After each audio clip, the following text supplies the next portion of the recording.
هو اللہ احد، اے نبی فرما دیجئے کہ اللہ یکتا ہے۔ احد کا مطلب اکیلا نہیں، واحد نہیں، یکتا، یونیک، اس جیسا کوئی بھی نہیں۔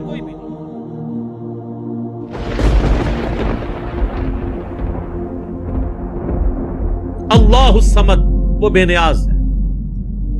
یہ تو ہم اس کا بالمفہوم ترجمہ کرتے ہیں، اصل اس کا ترجمہ یہ کہ سب کا پشت پناہ وہ ہے، سب کے پیچھے وہ ہے، سب کا سہارا وہ ہے، اس کا سہارا کوئی نہیں ہے۔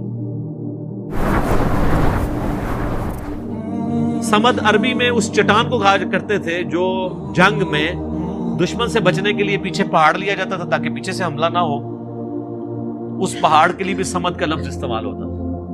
اللہ الصمد، اللہ بے نیاز ہے۔ لم یلد ولم یولد، نہ اس نے کسی کو جنا اور نہ وہ کسی سے جنا گیا، یعنی اس کا بھی کوئی باپ نہیں ہے اور نہ وہ خود کسی کا باپ ہے۔ اللہ تعالی جو ہے وہ ہمیشہ سے ہے۔ اس پہ میرا یوٹیوب پہ کلپ بھی ہے، Who created God، اللہ کو کس نے پیدا کیا، تو اس میں میں نے ٹیکنیکلی میتھمیٹیکلی اس چیز کو ڈسکس کیا کہ اگر for the sake of argument یہ مان لیا جائے کہ ہر چیز کا کوئی خالق ہے تو خدا کا بھی کوئی خالق ہوگا، حالانکہ یہ ڈیفینیشن غلط ہے۔ خالق کی ڈیفینیشن یہی ہے کہ جس کا کوئی خالق نہ ہو۔ اگر اس کا کوئی خالق ہوگا پھر خالق نہ ہوا ہو تو مخلوق ہوئی۔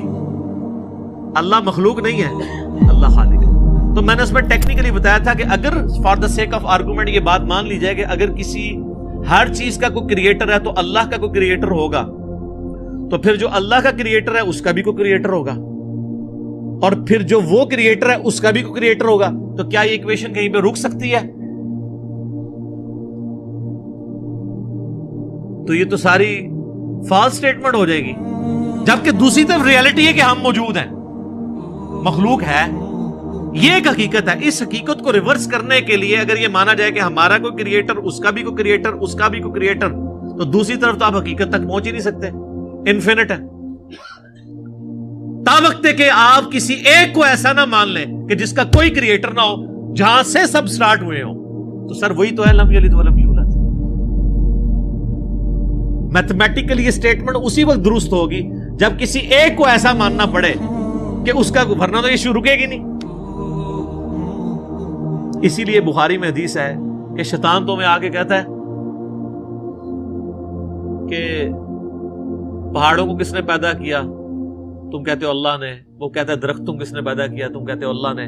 پھر وہ تم سے پوچھتے ہیں اللہ کو کس نے پیدا کیا۔ جب وہ یہ کہے تو تم کہا کرو قل هو اللہ احد اللہ الصمد لم یلد ولم یولد ولم یکن له کفوا احد۔ وہ ٹیکنیکلی اسپیکنگ وہی بات کی ہے کہ اس کا تو کریٹر ہو نہیں سکتا، میتھمیٹیکلی یہ سٹیٹمنٹ رانگ ہو جائے گی۔ ولم یکن له کفوا احد، اور اللہ تعالی کی ٹکر کا کوئی بھی نہیں ہے، کوئی اس کے برابری کا نہیں ہے۔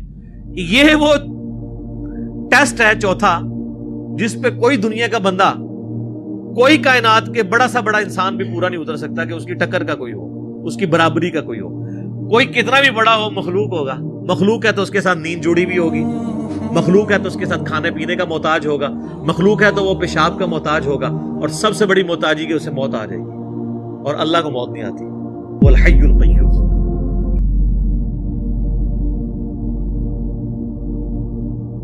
وہ خود سے زندہ ہے اور ہر چیز کو تھامنے والا ہے۔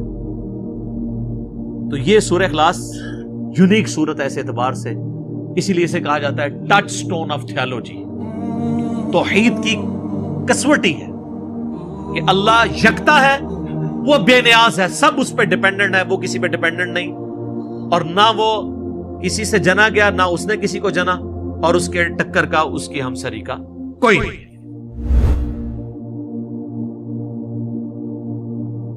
اور مشرق اور مغرب سب اللہ ہی کا ہے، تو جدھر بھی تم رخ کرو ادھر ہی اللہ کی ذات ہے۔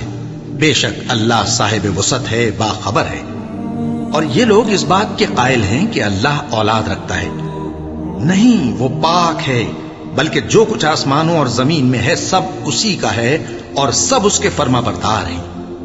وہی آسمانوں اور زمین کا پیدا کرنے والا ہے، اور جب کوئی کام کرنا چاہتا ہے تو اس کو ارشاد فرما دیتا ہے کہ ہو جا، تو وہ ہو جاتا ہے۔